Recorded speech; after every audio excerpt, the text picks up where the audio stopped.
यह कहानी या घटना पूर्ण रूप से काल्पनिक है। इसमें वर्णित पात्रों और घटनाओं वास्तविक जीवन से कोई संबंध नहीं रखती हैं। किसी भी प्रकार की समानता शुद्ध संयोग मात्र है। श्याम और राधा रायगढ़ गांव में रहते हैं। वैसे तो उनके अपने घर में ही 2 वक्त का खाना पूरा नहीं पड़ता, लेकिन फिर भी श्याम हर रोज किसी न किसी नए मेहमान को दोपहर के खाने पर घर ले आता है। एक दिन राधा कहती है, ये क्या है जी, जब आपको पता है कि हमारे पास अपना पेट भरने तक का खाना पूरा नहीं होता, फिर क्यों रोज किसी न किसी नए मेहमान को घर लेकर आ जाते हो? ऐसे तो जिंदगी जीना मुश्किल हो जाएगा। मेहमानों को खिलाना पुण्य का काम होता है, इससे भगवान खुश होते हैं। तुम क्यों उसके बीच में आकर पाप की भागीदारी बन रही हो? दोबारा मेरे सामने ऐसी बात मत करना, समझी? इसी तरह राधा बहुत बार श्याम को समझाने की कोशिश करती है, पर वो हर बार एक ही बात बोलकर उसे चुप करा देता है। इन्हें समझाना तो बेकार है। मुझे ही कोई ऐसी तरकीब सोचनी होगी जिससे मेहमान अपने आप ही यहां आना बंद कर दे। राधा तरकीब सोचने में लग जाती है और इसी तरह कुछ दिन बीत जाते हैं। एक सुबह श्याम बिना कुछ बताए जल्दी घर से निकल जाता है और राधा अपने काम में लग जाती है। कुछ घंटों बाद श्याम अपने एक दोस्त के साथ घर वापस आता है। सुनो राधा, आज दोपहर के लिए 3 मेहमानों का खाना बनाकर रखना, और याद रखना उनकी खातिर में कोई कमी ना हो। श्याम की बात पर राधा हैरानी से उसकी तरफ देखने लगती है, लेकिन दोस्त के साथ होने की वजह से कुछ बोल नहीं पाती। घर में तो ठीक तरह से 2 लोगों के खाने लायक तक दाल चावल नहीं है, और इन्हें मेहमान बुलाने हैं। बस अपना अपना बोलते हैं, दूसरे की तो कभी सुननी ही नहीं है। क्या करूं मैं? राधा क्या करूं क्या नहीं की उलझन में फंसी ही होती है कि उसके दिमाग में एक तरकीब आती है, जिस पर वो श्याम और उसके दोस्त के घर से बाहर जाते ही रसोई में से सिलबट्टा निकाल कर लाती है। अब मुझे मेरे ये साथी ही इस मुश्किल से बाहर निकालेंगे। राधा सिलबट्टे पर रोली, चावल और हल्दी डालकर उसे मेहमानों के बैठने की जगह पर ले जाकर रख देती है। कुछ ही देर में वो तीनों मेहमान भी घर पहुंच जाते हैं। आइए जी, पधारिए, हमें आपका ही इंतजार था। जी शुक्रिया। श्याम भाई कहाँ हैं? वो ना बस आते ही होंगे, तब तक आप बैठिए ना। जैसे ही वो तीनों अपनी जगह पर बैठते हैं तो सामने पूजा किए सिलबट्टे को रखा देख असमंजस में पड़ जाते हैं। और बहन, ये सिलबट्टे की पूजा कर इसे यहाँ क्यों रखा है? क्या ये आपके यहाँ का कोई रिवाज है? अरे नहीं नहीं, वो तो मेरे पति की मन्नत है, इसलिए पूजा की है। हैं?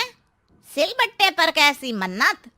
मेरे पति ने मन्नत ली है कि वो अपने मेहमानों को खाना परोसने से पहले इस सिलबट्टे से 3 बार उनके सिर पर मारेंगे। राधा की ये बात सुन तीनों मेहमानों के चेहरों की हवाइयां उड़ जाती है, जिसे देख राधा मन ही मन हंसती हुई उन्हें दिलासा देते हुए कहती है, अरे आप लोग फिक्र मत कीजिए, ज्यादा तेज नहीं मारेंगे, बस 3 बार जरा सी थपकी। और ये सुनते ही तीनों मेहमान डर से कांपते हुए तुरंत अपनी जगह से उठ खड़े होते हैं। अरे अरे, आप सब उठ क्यों गए? मेरे पति बस आते ही होंगे, फिर सब साथ में खाना खाइएगा। अरे जी नहीं, हमें कुछ नहीं खाना। ये कहकर तीनों मेहमान बिना एक पल की और देरी किए घर से बाहर भाग जाते हैं, जिन्हें जाते हुए घर के अंदर आता श्याम देख लेता है। अरे वाह राधा, उन तीनों मेहमानों ने तो बड़ी जल्दी खाना खा लिया। नहीं ना, बिना खाए ही चले गए। अरे वो क्यों? क्योंकि वो खाने से पहले मुझसे ये सिलबट्टा मांग रहे थे, तो मैंने बोल दिया कि मेरी माँ ने दिया है, मैं नहीं दे सकती। बस फिर वैसे ही चले गए। राधा की बात सुन श्याम गुस्से से लाल होकर उस पर चिल्लाने लगता है। तुम पागल हो क्या? मेहमान को नाराज कर दिया। मेहमान जो मांगे उन्हें वो देना हमारा फर्ज है। इतनी सी बात तुम्हें कब समझ में आएगी? मैं अभी उन्हें ये सिलबट्टा देकर वापस घर में ले आता हूं, तुम खाना तैयार रखना। अब श्याम सिलबट्टा उठाए घर से बाहर निकल जाता है और मेहमानों को ढूंढना शुरू कर देता है, जो उसे पास में ही एक पेड़ के नीचे बैठे दिखते हैं। श्याम उनके पास पहुंचने ही वाला होता है कि वो उसे सिलबट्टे के साथ आता देख दोबारा भागना शुरू कर देते हैं, जिस पर श्याम भी उनके पीछे भागने लगता है। अरे रुको, मैं आप लोगों को ये देना चाहता हूँ। अरे आप लोग रुको तो सही। अरे भाई ये तो हाथ धोकर पीछे पड़ गया है। अरे जुबान कम और पैर तेज चलाओ। वो तीनों पिटाई के डर से और ज्यादा तेज भागने लगते हैं।